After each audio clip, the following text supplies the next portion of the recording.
Hello everyone नमस्ते welcome back to my channel hope सबैजना सुन्दै हुनुहुन्छ होला आज चाहिँ मैले क्रिकेटको कुरा गरौँ भनेर आएको छु एनपिएल सुरु हुँदैछ नेपालीहरूको महान चाड भन्दा पनि फरक पर्दैन को कतिको एक्साइटेड हुनुहुन्छ त म चाहिँ सुपर डुपर एकदमै एकदमै एकदमै एक्साइटेड छु अब जस्ट 2 दिन बाँकी छ अनि कोले टिकट लिइसक्नु भयो त मैले चाहिँ सिजनल टिकट लिइसकेको छु है तपाईँहरूले चाहिँ लिनुभयो अहिले त टिकट खोल्दा बित्तिकै सकि पनि सक्यो होप मेरो जति पनि सब्सक्राइबर छ यो भिडियो जसले हेर्दै हुनुहुन्छ उहाँहरूले चाहिँ ओपनिङ म्याचको चाहिँ टिकट पाइसकेको हुनु होला म चाहिँ आश गर्छु सबैजनाले चाहिँ सकेसम्म सबैजना मिलेर हेरौँ भन्ने हुन्छ तर टिकट सकिसकेको छ बट इफ तपाईँहरूसँग ओपनिङ म्याचको टिकट काट्न भ्याउनु भएन टिकट छैन भने चाहिँ कृपया घरै बसेर टिभीबाट अथवा अहिले त ओटिटी पनि खुलाइसक्नु भएको छ हाम्रो यो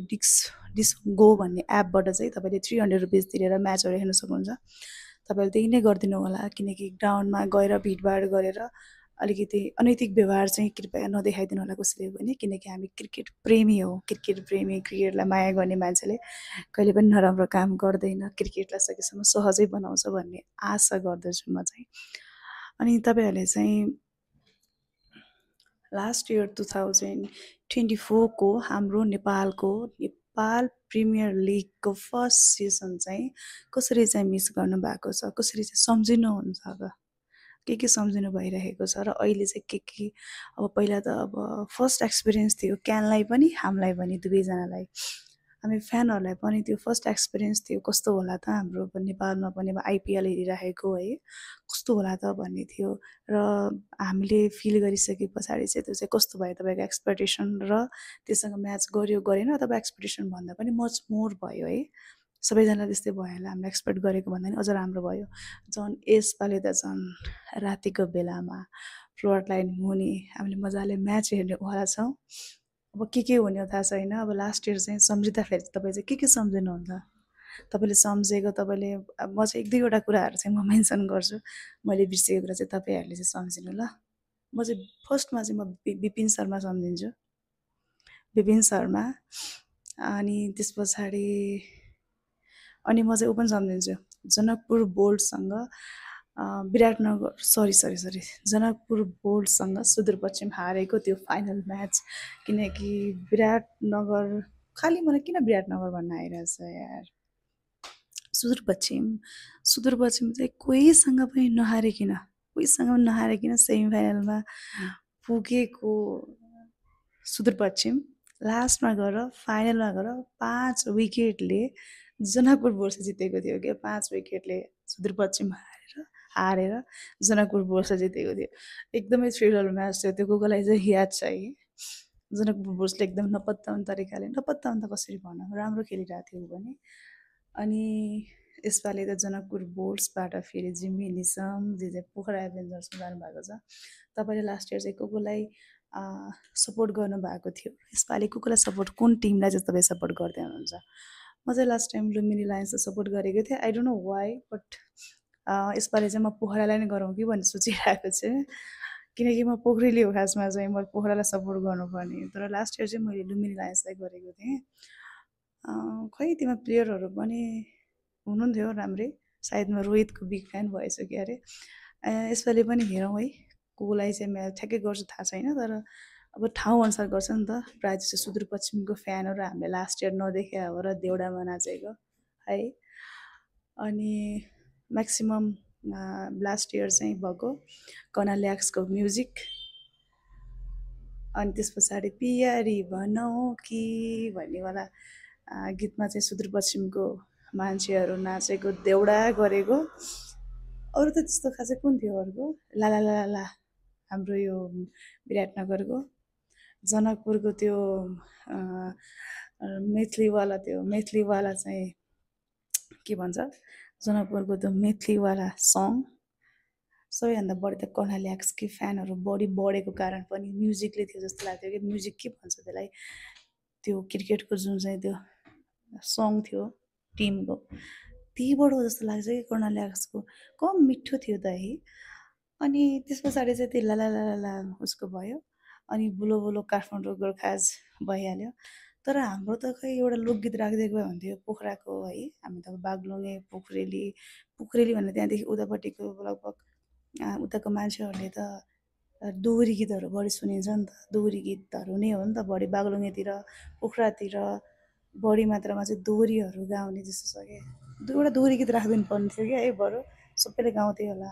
के राख्यो होला बरु त लुम्बिनीको गीत भन्दा बढी लुम्बिनी जता माया उतै म झुम्बिनी भन्ने गीत चाहिँ बढी चलेको थियो। अनि अर्को के थियो? अनि के थियो? अहिले त फ्लोट लाइट भइहाल्यो, रातिमा चट्ट लाएर आफ्नो सिटमा बसेर हेरिने भइयो है। अहिले र पहिला त कार्टुन सार्टुन बोकेर को जानुभयो? म त गएको नि, कम चिसो भएको थियो त, अब त्यो डाइरिया नै होला जस्तो भइसक्यो त्यो चिसोमा बसेर हेर्दाखेरि। फेरि उतापट्टि चोबारको साइडतिर छ नि त टोयलेटपट्टि, हो त्यहाँबाट हेर्दाखेरि बेस्ट लाग्ने कि फेरि। तर त्यो चाहिँ फेरि मर्निङको म्याच हेर्नको लागि त्यो शीत लगाइसकेको हुन्थ्यो, सुकेको हुने थिएन, एकदमै चिसोमा बस्नुपर्ने। अनि घरबाटै कार्टुन बोकेर जान्थेँ कि म चाहिँ त्यति बेला। यसपालि त चट्ट लाएर चेयरमै बसेर हेरिन्छ, कुनै तनाव भएन। अरू कुरा टिकट पनि अलिकति बढेको रहेछ, 300 रुपिस जर्नल टिकट रेगुलर, तर फर्स्ट डे र फाइनल। अनि विकेन्डहरूमा चाहिँ 500 रुपिस, ठिकै पनि हो। हामी त शरद रङ्गशालामा नर्मल्ली 500 रुपिस तिरेर त गइरहेको हुन्छ नि फोटो लिएर होइन र। अनि ठिकै हो, त्यो चाहिँ अलिकति बढाएको अलिक राम्रो पनि छ, व्यवस्थित छ। अब ठाउँ ठाउँमा क्यानसँग चाहिँ यति छ कि ठाउँ ठाउँमा टोयलेटहरूको पनि व्यवस्था गरिदियोस्। अनि अलिकति टोयलेट पनि अलिकति राम्रो खालको, अलिकति व्यवस्थित टोयलेट राखिदियोस् कि, त्यो टेम्पोररी होइन, अब पर्मानेन्ट टोयलेट बनाउनुपर्छ जोनअनुसार। अब कि त जोनअनुसार चाहिँ भित्र बाहिर गर्न नदिने भने जोनअनुसार बनाउनु पऱ्यो। अनि भित्रपट्टि चाहिँ चेकिङ चाहिँ गर्नु पऱ्यो कि, तर पानीको चाहिँ व्यवस्था हुनु पऱ्यो। खानेकुराहरू पनि हेरेर चाहिँ लैजान दिनु पऱ्यो क्या। यस्तो चाउचाउहरू छ नर्मली, दुइटा म्याच हुँदा त कहाँ भोकै बस्ने। अनि खानालाई बाहिर निस्कियो, अनि फेरि भित्र गयो गर्दा झन् भिडभाड, त्यो क्राउडले गर्दा जाउ आउ गर्दाखेरि त्यो एकदमै त्यो गन्जागोल हुन्छ कि। त्यो गर्नुभन्दा बरु भित्रै होस् अथवा बाहिरबाट लगेर जान पाइयोस्, तर खानेकुराहरू चाहिँ लगेर जाने त्यो चाहिँ हुनुपर्छ। किनकि हामी खेलाडी प्रेमी हुनुपर्छ, हामी खेलकुद प्रेमी, हामी क्रिकेट प्रेमी मान्छेहरूले हामी खेलाडीहरूको पनि त सम्मान गर्नु पऱ्यो। बोतल हाने जस्तै अनैतिक कामहरू अब हामीबाट हुँदैन भनेर क्यानलाई पनि हामीले विश्वास दिलाउनु चाहिँ पर्छ यसको लागि चाहिँ। अनि त्यति गऱ्यो भने चाहिँ पक्कै पनि क्यानले पनि ट्रस्ट गर्छ होला फ्यानहरूलाई, र अनि भित्र पानी सानी लैजान दिन्छ होला आफै पनि भन्छु। किनकि पानीहरू लैजान नदिनुको कारण चाहिँ अरू कुनै रिजन छैन नि त। पानी लैजान नदिनु, खानेकुराहरू भित्र लैजान नदिनु भन्नेको रिजन यति मात्र हो कि फ्यानहरूलाई एग्रेसिभ होला, रिस उठ्ला, केही गर्ला, अनि खेलाडीहरूलाई चाहिँ हमला गऱ्यो भने चाहिँ राम्रो हुँदैन भन्ने कारणले हो नि त। नभए अरू कुनै रिजन छैन नि त लान नदिनुमा त। त्यसमा चाहिँ हामी आफूले पनि एकदमै ज्ञानी भएर अलिक सभ्य व्यवहार देखाउनु पऱ्यो। त्यो गऱ्यौँ भने सायद अर्को वर्ष चाहिँ पक्कै पनि क्यानले गर्छ होला। होप यही वर्षदेखि चाहिँ अरू केही नभए पनि क्यानले चाहिँ यति चाहिँ गर्नुपर्छ कि पानीको व्यवस्था अनि खानेकुराहरूको पनि भित्र चाहिँ केही हदसम्म, जस्तै अब केही कुराहरू त हुन्छ नि त, त्यो चाहिँ लान दिनु पऱ्यो, अथवा त्यहीँ किनेर खानको लागि व्यवस्था चाहिँ गर्नु। दुइटा म्याच हुँदाखेरि 11 बजे गएको मान्छे बेलुका 7 बजीसम्म पुगे त बस्न सक्दैन नि त। अनि त्यसको चाहिँ व्यवस्था हुनु पऱ्यो, किनेरै खानको लागि पनि भन्छु म चाहिँ। अनि गाइस, तपाईँहरू चाहिँ कसलाई, कुन टिमलाई सपोर्ट गर्दै हुनुहुन्छ? र यसपालि तपाईँलाई के चाहिँ कुरामा चाहिँ खासमा चाहिँ कुन चाहिँ कुरामा चाहिँ तपाईँ एक्साइटेड हुनुहुन्छ, त्यो कुरा चाहिँ कमेन्ट गर्न नबिर्सिनु होला। अनि म चाहिँ लेट्स सी, म चाहिँ कता जान्छु थाहा छैन, तर जिम्मी निसमको फ्यान भएको थिएँ म लास्ट एनपिएलदेखि। मैले उसको मेरो भ्लग हेर्नेले चाहिँ हेर्नुभयो, लास्ट इयर भ्लग हेर्नेले चाहिँ हेर्नुभयो होला। जिम्मी निसमको त्यो के भन्छ अटोग्राफ लिँदाखेरि चाहिँ म एकदम एक्साइटेड भएको थिएँ कि म नम भएर म बोल्नै सकेको थिएन कि जिम्मी निसमको अटोग्राफ मेरो स्क्रिनमा पाउँदाखेरि। अहिले चाहिँ जिम्मी निसम जनकपुर बोल्ड छाडेर पोखरा एभेन्जर्समा गए भन्ने चाहिँ न्युज आएको थियो। अनि उनीहरू गएर साइन पनि गरेरै भन्ने न्युज पनि आएको छ, आज हिजो मात्र आएको थियो। अझमा 2 दिन बाँकी छ। अब लेट्स सी यसपालि को आउनुहुन्छ, रवि बुबरा। अब लास्ट इयर चाहिँ शिखर धवनले चाहिँ कर्णाली एक्सको चाहिँ चमकै छुट्टै भएको थियो, शिखर धवन भनेर। यसपालि खै के हुन्छ, आजसम्म केही त्यस्तो केही छैन। लेट्स सी अनि तपाईँ चाहिँ को विदेशी खेलाडी नेपालीमा चाहिँ को चाहिँ नयाँ नयाँ प्लेयरहरू पनि देखियो। पहिला पहिला अन्डर 19 खेलेका खेलाडी प्लस नेसनल टिममा नपरेका खेलाडीहरू पनि राम्रो प्रदर्शन देखेका थियौँ हामीले लास्ट इयर चाहिँ। धेरैजना एड नगर्नु भएला कति धेरैले चाहिँ, जस्तै अब नेसनल म्याचहरू मात्र हेर्नेले चाहिँ लिगहरू के डोमेस्टिक लिगहरू नहेर्ने मान्छेले त हेरिँदैन नि त, क्रिकेट त को चिनिँदैन नि त।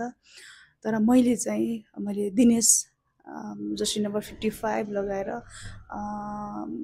काठमाडौँ गोर्खासबाट हेरेको दिनेश। सानो सानो मान्छे तर हिट चाहिँ बवाल गर्ने, मैले एकदमै त उहाँ हेरेको थिएँ। राम्रो खेलेको जस्तो लागेको थियो क्या मलाई चाहिँ। अनि त्यस पछाडि विपिन शर्मा, मिस गर्ने कुरै भएन, सायद कर्नल एक्सबाट हो क्या विपिन शर्मा।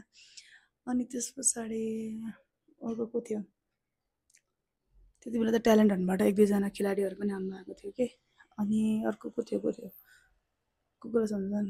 अनि अर्को वशिष्ठ, के बिर्सिनु, म त बल्ल सम्झेँ। अनि ब्रेन लाएर आएको के हो, छोरीसँग आएर पुरा त्यो ग्राउन्ड घुमेर क्या रमाइलो भएको थियो है।